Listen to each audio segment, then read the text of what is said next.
제가 늘 목사가 되고 하나 아쉬운 거는 성가대를 못 한다는 겁니다. 제가 자랐던 모교회는 초등부부터 성가대가 있었는데, 그러니까 저는 10살부터 성가대를 해서 사역을 나가기까지 한 27살까지 성가대를 했으니까 한 17년, 18년을 꾸준히 성가대를 했었는데, 사역 나가니까 자연스럽게 성가대는 이제 제 일이 아니었어요. 그래서 늘 찬양하는 거 보면 부럽고 같이 하고 싶고 이런 마음이 있습니다. 아마 여러분도 비슷할 것 같아요. 막 찬양하는데 여러분 표정 보니까 막 같이 부르고 싶어가지고 막 이런 표정도 느껴지는데, 하여튼 수고하셨고 오늘 찬양이 얼마나 은혜가 되는지. 자, 이제 말씀을 나누는 시간인데, 말씀에도 찬양만큼의 은혜가 있습니다. 그래서 함께 말씀에도 큰 은혜 받았으면 좋겠습니다. 서로 인사하겠습니다. 예수님 탄생하셨습니다. 인사하겠습니다.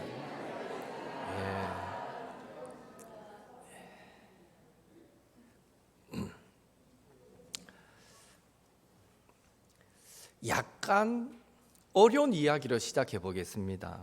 20세기 초에 기독교 안에는 자유주의 신학이 성행했었습니다. 자유주의라고 하니까 듣기 좋잖아요. 좋은 것 같다 싶겠지만, 사실은 기독교의 신앙을, 기독교의 근본 교리를 무너뜨리는 나쁜 신학입니다. 독일 신학자 불트만이 이 자유주의 신학의 핵심 인물이라 말할 수 있는데요, 그가 주장했던 것이 신약 성경의 비신화화입니다. 그는 예수님께서 행하신 초월적인 권능, 예를 들어서 오병이어로 5,000명을 먹이신 것, 귀신을 쫓아내시고 병자를 고치시고 또 죽은 나사로를 살리시고 물 위를 걸으시고 폭풍을 잠잠케 만드시고 또 십자가에 죽으셨다가 3일 만에 살아나시고 부활하셨다가 승천하신 것까지, 이 모든 것들을 고대 사람들이, 예수님의 제자들이 과장하여 지어낸 신화라고 여깁니다. 그래서 신약 성경을, 이 불트만은 신학자예요. 독일 신학자임에도 불구하고 신약 성경을 신화다라고 주장합니다. 같은 성경을 보고 어떤 사람은 살아계신 하나님의 말씀이라고 믿고 어떤 사람은 신화라고 여기니 참 아이러니합니다. 그래서 이 불트만은 아무도 그리스 아테네 신화를 읽으면서 그것이 사실이라고 믿지 않듯이, 다만 그 신화를 읽으면서 그 속에서 우리 인간 사이에 주는 교훈만 얻듯이 신약 성경을 그렇게 보자는 거예요. 그 신약 성경 안에 나오는 그 하나님의 능력으로 행하신 초월적인 사건들은 다 신화니까 있는 그대로 일어난 사건으로 믿지 말고 그 기록된 사건 이면에 우리에게 주고자 하는 교훈만 받자라고 주장합니다. 그래서 만약 그의 논리대로라면 예수님은 동정녀의 몸에서 탄생하신 것도 아니고 하나님의 아들도 아니고 부활하신 것도 아니고 승천하신 것도 아니고, 그저 어떻습니까? 당시에 남들보다 조금 더 신비한 능력을 가졌던 사람, 그 이상도 그 이하도 아니게 되는 것입니다.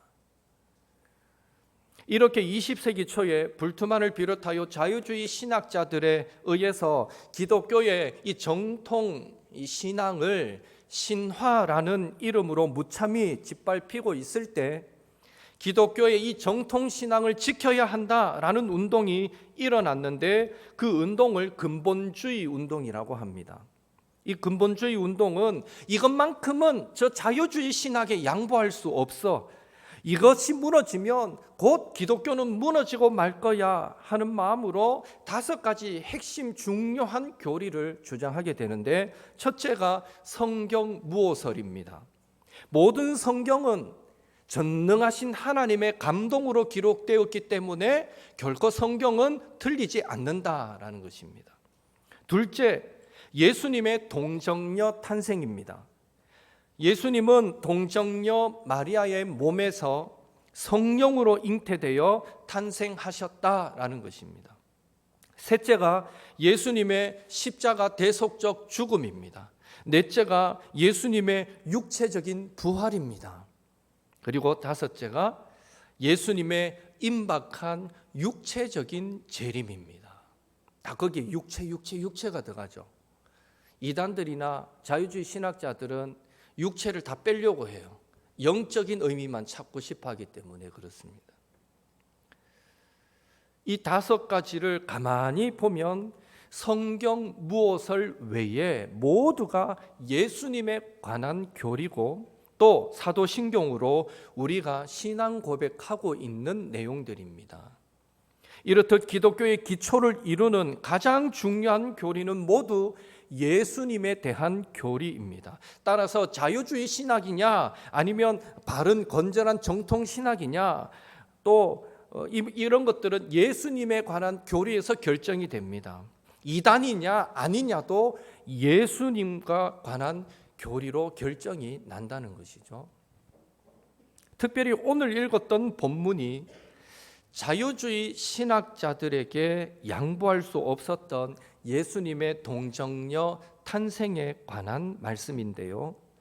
천사가 요셉의 꿈에 나타나서 요셉에게 했던 그 말을 가지고 예수님의 특별한 탄생에 대해서 오늘 함께 살펴보면서 잠시 은혜 받기를 원합니다. 오늘 본문은 예수님의 탄생과 관련하여서 후대 사람들이 두 번 고민하지 않도록 18절에 예수 그리스도의 나심은 이러하니라 아주 분명하고 명확한 어조로 이 탄생 과정을 기록하고 있습니다.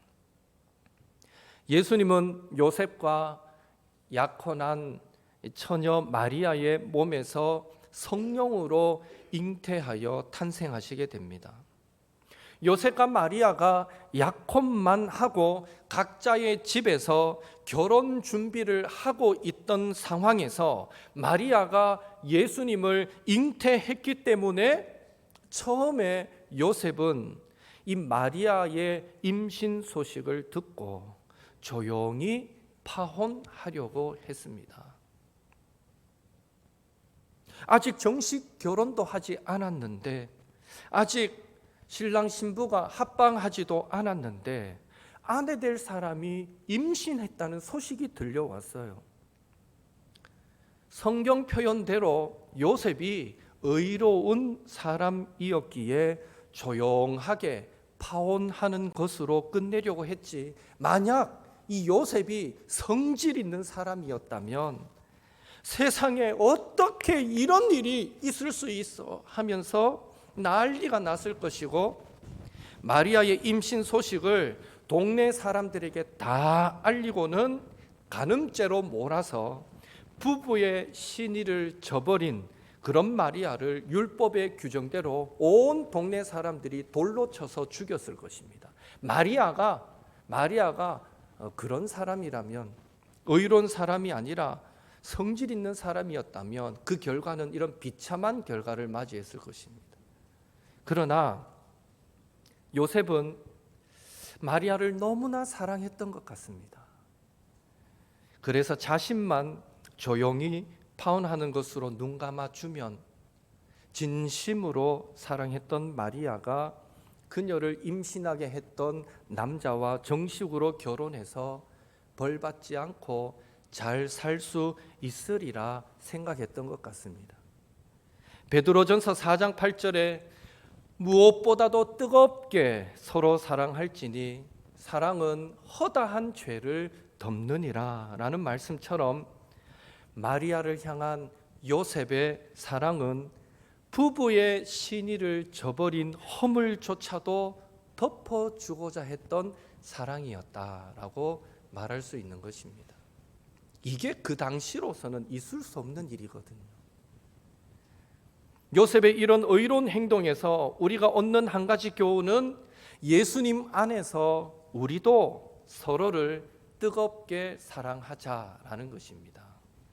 예수님의 마음으로 상대방을 진심으로 사랑하게 되면 그 사람의 웬만한 말과 행동을 우리는 이해하고 용서하게 될 것이기 때문입니다. 반대로 예수님의 마음으로 우리가 뜨겁게 사랑하지 않으니까 우리는 상대방의 죄와 허물은 물론이거니와 상대방의 작은 실수조차도 용서하지 못하고 분노하고 혈기를 부리게 되고요. 심지어 우리 안에 사랑이 없으니까 상대방의 선한 열심과 의도조차도 왜곡시켜버리는 잘못을 범하게 되는 것입니다.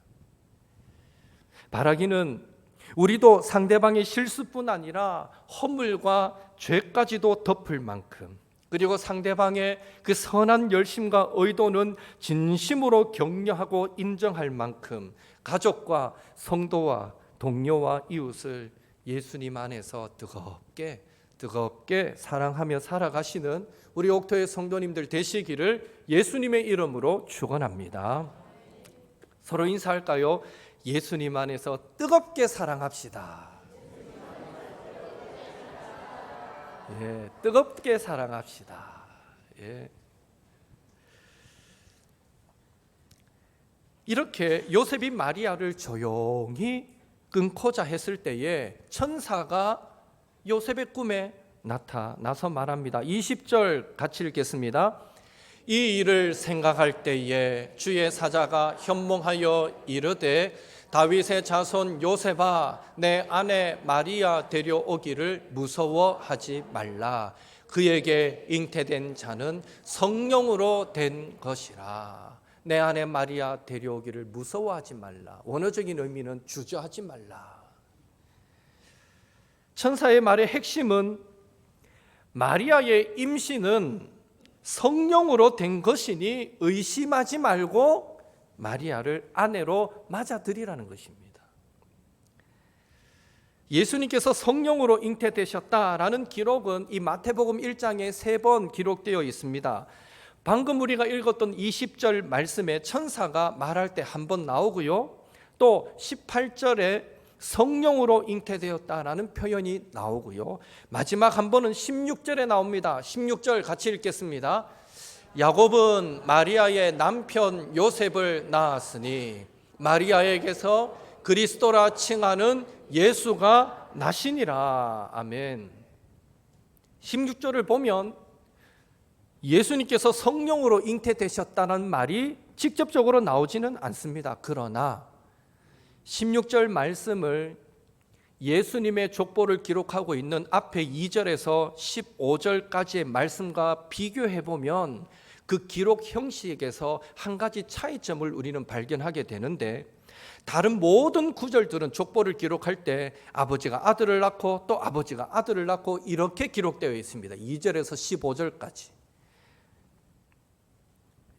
그러나 16절은 그렇게 기록되어 있지 않습니다. 다시 말해 16절이 다른 구절들처럼 아버지가 아들을 낳는다는 형식으로 기록되었다면 아마 요셉은 마리아에게서 그리스도라 칭하는 예수를 낳으니라 라고 기록되어야 했을 것입니다. 그렇지만 그렇게 기록되지 않고요, 아버지 이름인 요셉을 생략해버린 채 마리아에게서 그리스도라 칭하는 예수가 나시니라 라고만 기록하고 있습니다. 분명 16절 초반에는 야곱이 마리아의 남편인 요셉을 낳았다라고 언급했는데, 자연스럽게 이어지려면 그 요셉은 예수를 낳았다라고 이어져야 되는데 요셉을 생략해버리고 마리아에게서 그리스도라 칭하는 예수가 나셨다라고만 기록하고 있다는 것이죠.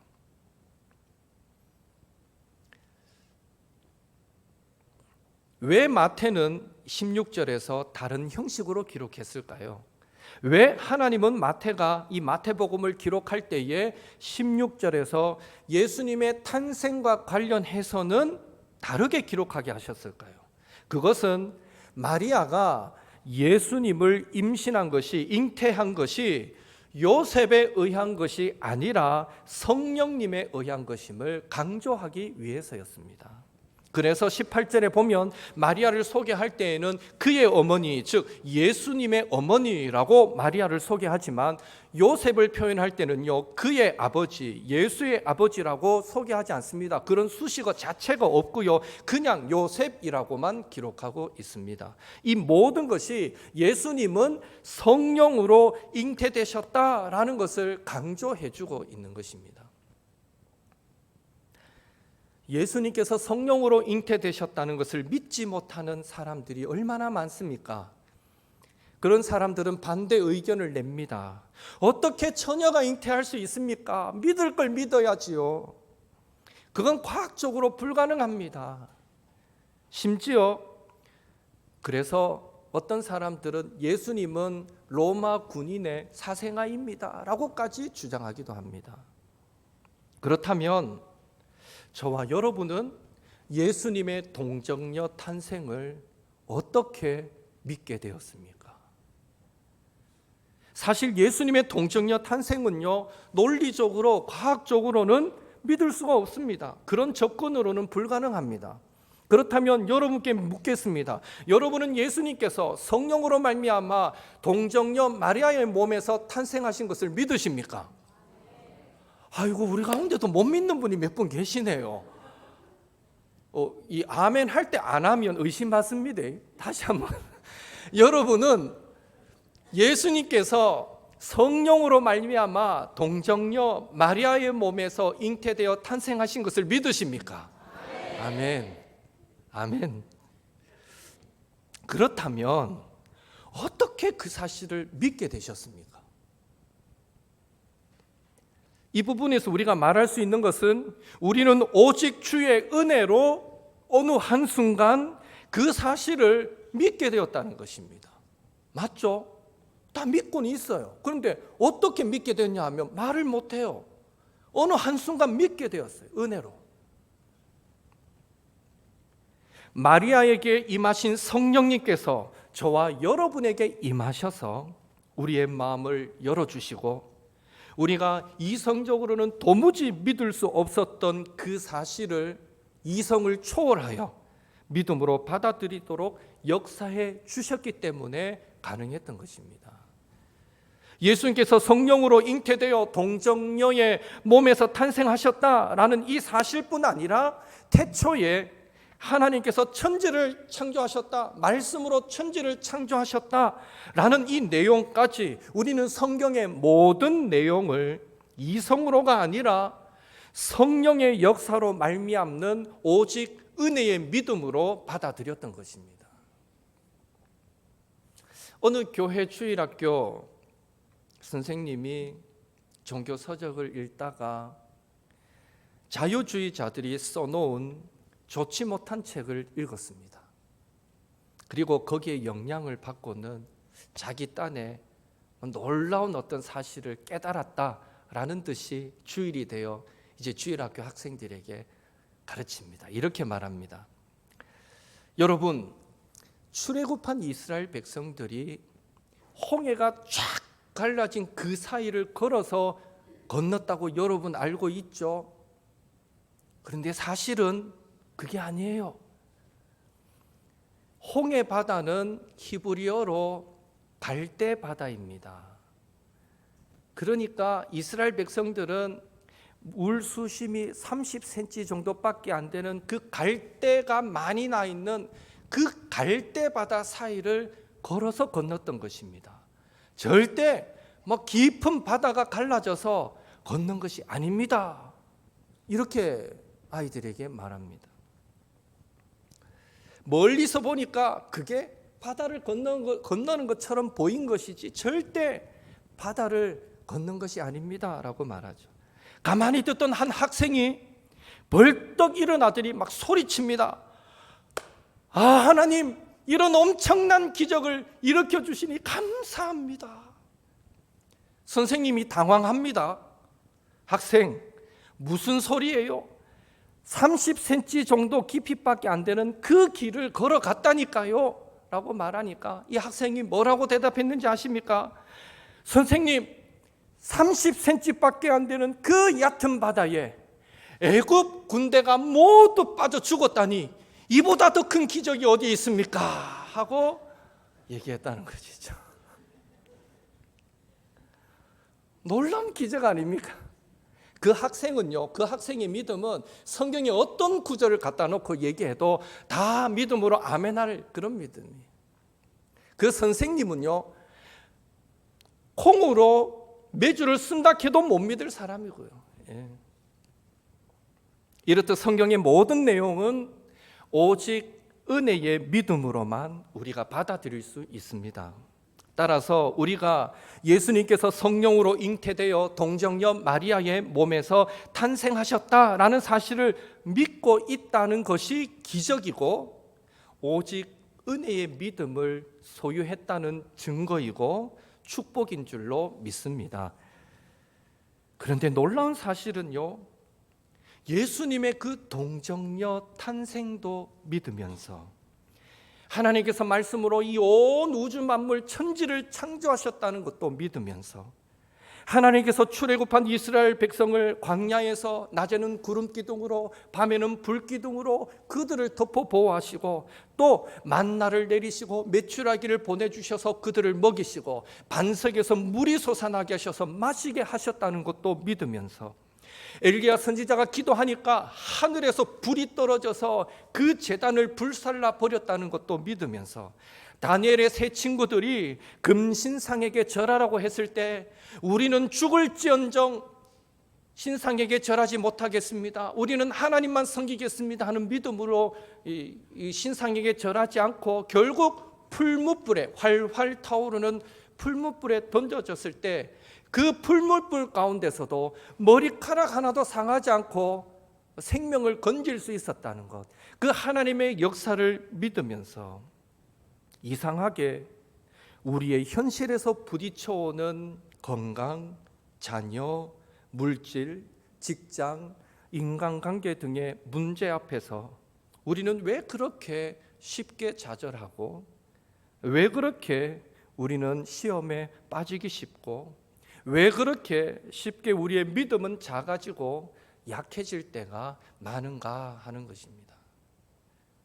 예수님의 동정녀 탄생을 믿을 정도의 믿음이라면 결코 작은 믿음이 아닐진데 분명 그 정도의 믿음이면 예수님의 말씀처럼 이 산을 명하여 저 바다에 던져져라 했을 때 그대로 될 정도의 믿음일진데 왜 그 믿음으로 우리는 삶의 현실 속에서 전능하신 하나님의 도우심을 사모하지 못하고 왜 그 믿음으로 우리는 삶의 문제 너머에 계시는 하나님을, 그 하나님의 축복을 바라보고 기대하지 못하느냐라는 것입니다.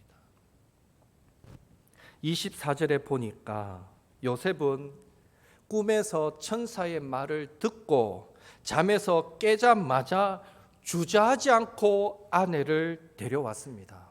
아내를 데려왔다라는 말은 정식으로 결혼했다는 것이죠. 왜요?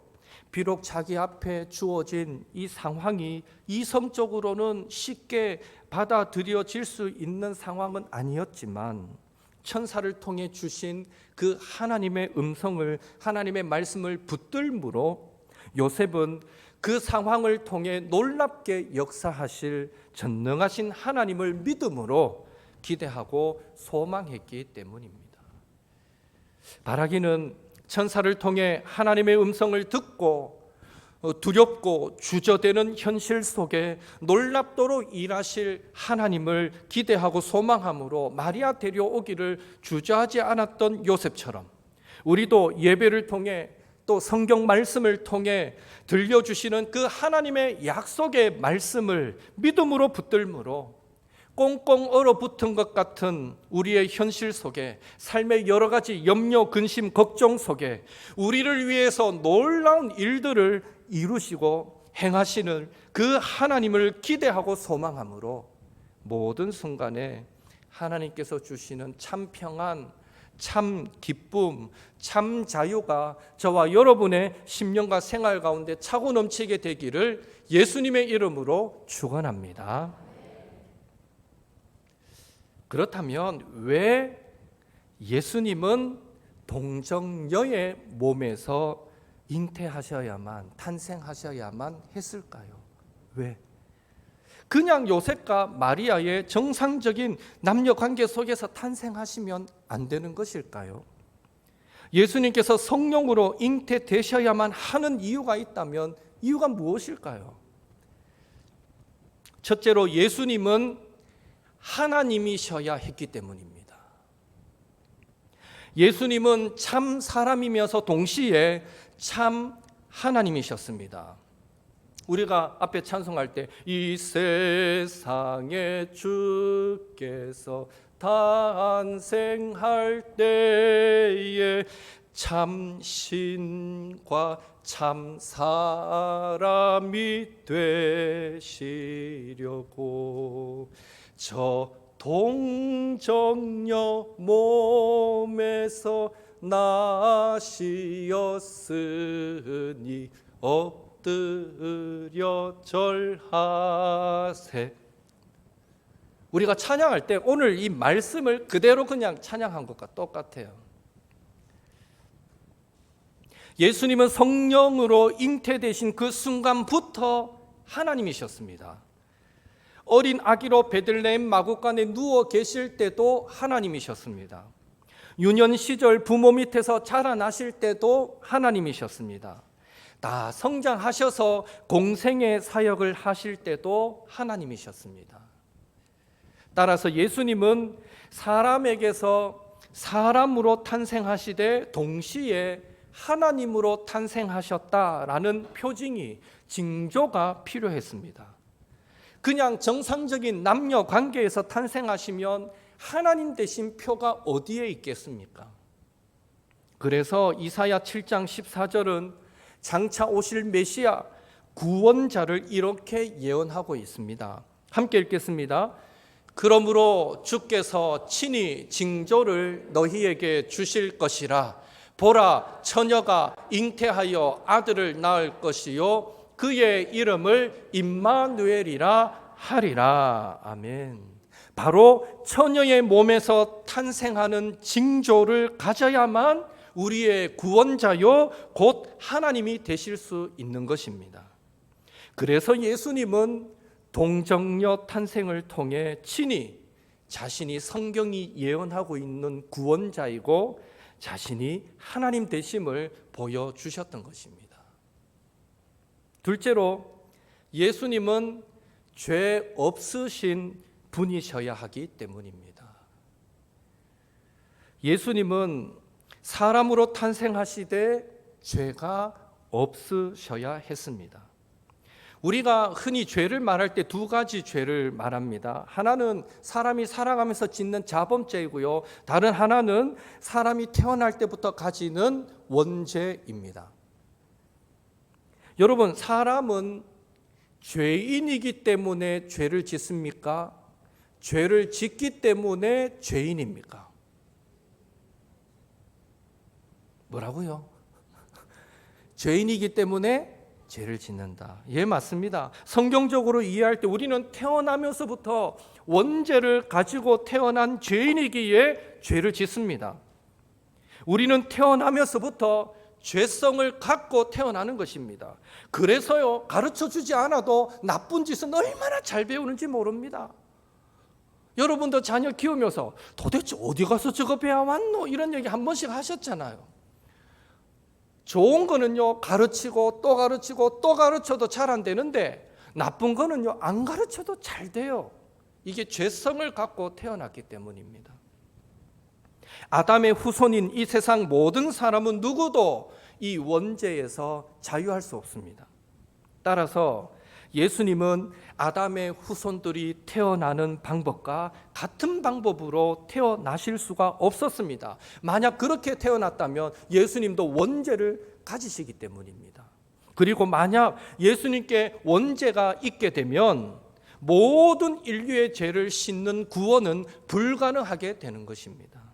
어떻게 죄 있는 사람을 대신하여 그 죄값을 치르고 구원할 수 있단 말입니까? 적어도 죄 없는 사람이 죄 있는 사람을 대신해야 되지 않습니까? 그래서 예수님은 사람으로 태어나시되 죄가 없으셔야 했기 때문에 성령으로 잉태되셔서 동정녀의 몸에서 탄생하신 것입니다. 그러므로 예수님의 동정녀 탄생을 부정하면 그것은 곧 예수님은 하나님이십니다 하는 것을 부정하는 것과 같고, 예수님은 우리의 완전한 구원자이십니다 라는 것을 부정하는 것과 같은 것입니다. 기독교의 근본 교리를 부정하는 이단과 같은 것입니다. 이렇게 볼 때 예수님이 성령으로 잉태되어 동정녀 마리아의 몸에서 탄생하셨다라는 것은 우리에게 네 가지를 가르쳐주고 있습니다. 첫째는 예수님께서 참 사람이 되셨다는 것이고, 둘째는 참 사람이면서도 예수님은 완전하신 하나님이시다라는 것을 가르쳐주고, 셋째는 예수님은 죄 없으신 분이시다라는 사실을 가르쳐줍니다. 그리고 마지막으로 가장 중요한 가르침은 이 예수님의 동정녀 탄생은 죄인된 저와 여러분을 죄에서 구원하시기 위해서였다라는 사실입니다. 다시 말해 예수님의 동정녀 탄생은 저와 여러분을 막 헷갈리게 만들고 싶어서가 아니라, 우리를 믿지 못하게 만들기 위해서가 아니라 저와 여러분을 죄에서 구원하시기 위해서였다라는 것입니다. 그래서 천사는 20절에서 예수님이 성령으로 잉태되셨다라고 말하고 나서 21절에 이렇게 말했던 것입니다. 같이 읽습니다. 아들을 낳으리니 이름을 예수라 하라. 이는 그가 자기 백성을 그들의 죄에서 구원할 자이심이라. 예수님의 동정녀 탄생과 자기 백성을 죄에서 구원한다는 것은 뗄래야 뗄 수 없는 연관성이 있다는 것이죠. 이 성탄절에 우리가 꼭 기억해야 할 사실은 예수님은 죄인된 우리를 구원하시려는 그 한 가지 목적을 위해 하늘 보좌 버리시고 자신을 희생하셔서 낮추시고 동정녀의 몸에서 성령으로 잉태되어 인간의 몸으로 이 땅에 탄생하신 것입니다. 다른 어떤 이유도 없습니다. 바로 저와 여러분을 죄에서 구원하시기 위해서였습니다. 그런 의미에서 진정한 성탄의 기쁨은 선물을 교환해서도 아니고 공휴일로 하루 쉴 수 있어서도 아니라, 예수님께서 이 땅에 오심으로 우리에게 죄 씻음과 구원의 길이 활짝 열렸다는 것을, 그것이 성탄의 진정한 기쁨임을 믿으시고, 이 성탄절에 어떤 누구도 아닌 나를 구원하기 위해 이 땅에 오신 예수님을 더 깊이 묵상하면서 우리 안에 구원의 은혜의 감격이 뜨겁게 회복되고 메말라 버렸던 감사와 찬송도 우리 입술에 가득 넘치게 되기를 예수님의 이름으로 축원합니다. 함께 기도하겠습니다. 예수